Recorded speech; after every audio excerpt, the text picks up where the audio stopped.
grade 3 Algebra students, welcome to Unit 5. In Unit 5, we have a really short unit. There's only 2 sections, so it's just going to be a 3-day unit.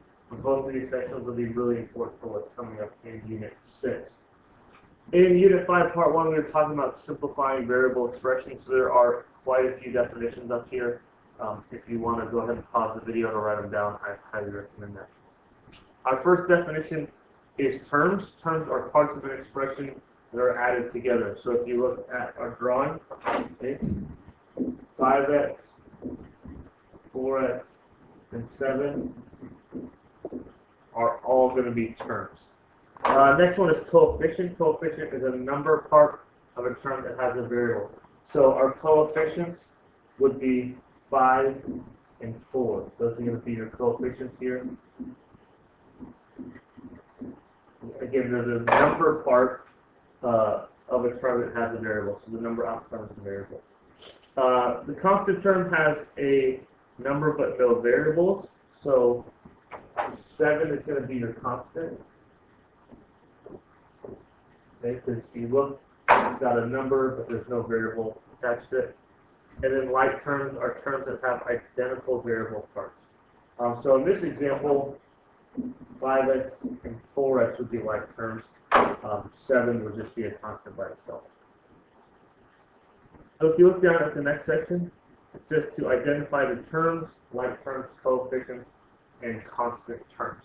Okay, before we can identify anything, the first thing you want to do is write this expression as addition. So what I mean by that is, I'm going to start with 4D, but that subtraction sign I'm going to turn into addition, and then 5 is going to turn into -5. On the next one, I'm going to change the subtraction into addition and make 90 -90, and then plus 17. So again, I've taken the subtraction, written everything as addition. Now I can label my different parts. So the first thing I need are the terms,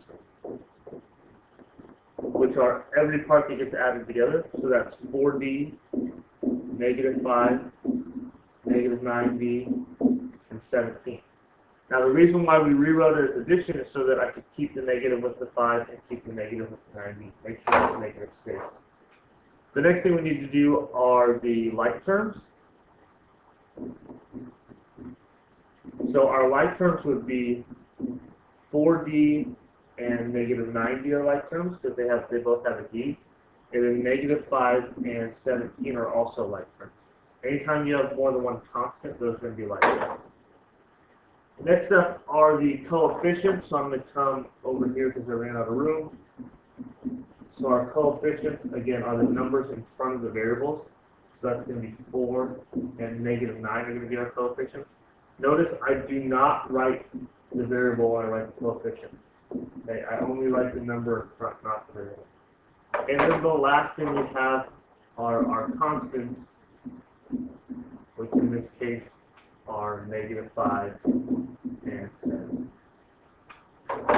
Alright, so that's all for number 1. I'm going to let you guys go ahead and do number 2. So let me erase that out of the way. Remember, the first thing you need to do is write this out as addition instead of subtraction. Moving on, the next thing says simplifying an expression. And this can be a little bit confusing, but I'll walk you through it and then it shouldn't be too bad. Again, the first thing you want to do is rewrite subtraction as addition. So what I mean by that is 27 plus -13t plus 32 plus -2t plus 10. So again, so I'm changing all the subtraction into addition. The next thing I want to do is write the like terms next to each other. So I'm going to write -13t plus -2t plus 10t first, and then I need to add 27 and 32. Again, remember we write it as addition. Part of that is to help us keep track of the negatives. So the -13t and the -2t. The negatives come with them.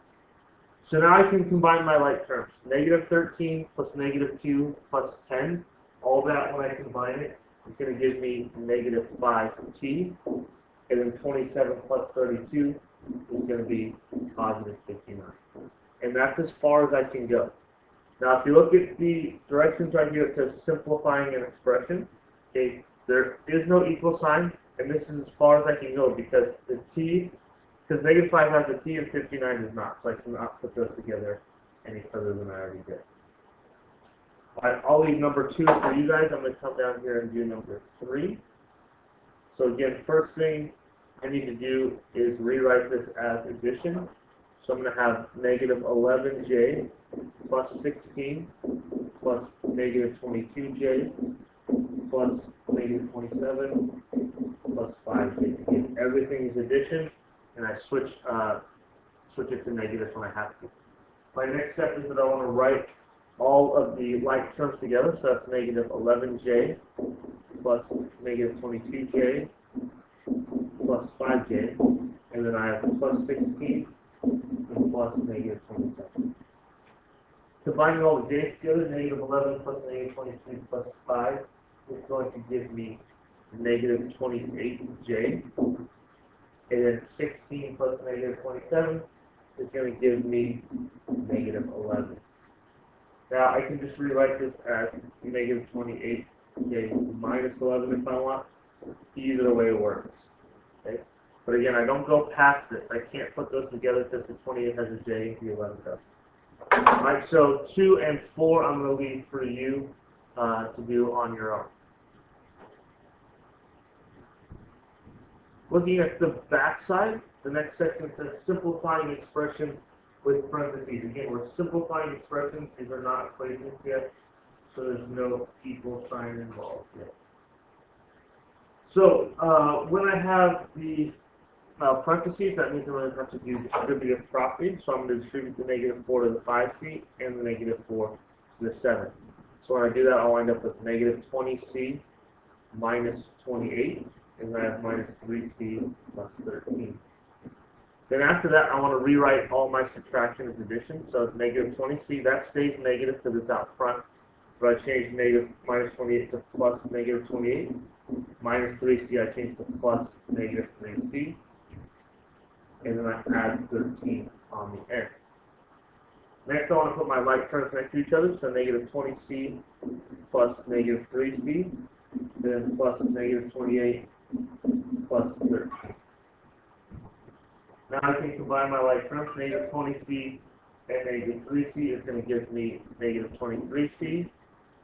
And then negative 28 plus 13 is going to give me minus, or plus negative 15. And then again, if I want to, I can rewrite this as minus 15. Either one of these will work. Either one of those is true. But again, I do not go beyond that because the 23 has a C, the 15 does not. So I can't go past that at all. I'm going to leave 2 and 3 to you. I'm going to skip down here to number 4. Just because I think it might be a little bit tricky. So if you look, I have a minus sign and then I have my parentheses, which can get kind of confusing. You may or may not have learned this before, but we call it the ghostly 1. It's technically right there because you can't see it. So I need to distribute negative 1 to everything in the parentheses. So I have negative m squared plus 14. And then when I distribute that negative 1, I get minus 6m squared minus 13 minus m squared. My next step at this point is to rewrite this subtraction as addition. So it becomes plus negative 6m squared plus negative 13 plus negative m squared. Now I need to rewrite all of my like terms next to each other. So I'm going to have negative m squared plus negative 6m squared plus negative m squared. And I have plus 14 and plus negative 13. So a whole lot of rearranging there. I have negative m squared, negative 6m squared, and negative m squared. Remember, these are technically 1s in front of these. So that gives me negative 8m squared. And then positive 14 and negative 13 gives me positive 1. And I'm done there. Okay. Notice with the m squared, I didn't do anything with the exponent. It just stayed m squared. That just tells me to draw like terms. Now if you come down to the next section, it says finding perimeters of geometric figures. So it says write and simplify an expression for the perimeter of the triangle or rectangle. So for the first one, we have a rectangle. In case you forgot, your formula is P equals 2W plus 2L. Okay, so if we're going to plug into that formula, I'm going to do 2 times x plus 6. Notice x plus 6 is in parentheses, plus 2 parentheses 4x minus 5. So the first thing I need to do is distribute these. So that's going to give me 2x plus 12 plus 8x minus 10. Now I need to put my like terms together. So I'm going to put 2x plus 8x together, and plus 12 minus 10. If you wanted, you could have rewritten that as plus negative 10, but since it's just a few numbers, I just left it together. And then when I combine those, my perimeter is going to be 10x plus 2. And then remember, I have to have units. They don't give me units, so I just actually write the word unit on it. So that would be my perimeter. Again, I do not put 10x and 2 together. 10 has an x, 2 doesn't, so they can't go together. And if the triangle and it says find the perimeter, you're just adding up these 3 sides, and I'll let you go ahead and do that on your own. Then on the bottom, you have some review questions. It says write a variable expression for a particular phrase, so I'll leave those for you. All right, that's it for Unit 5, Part 1.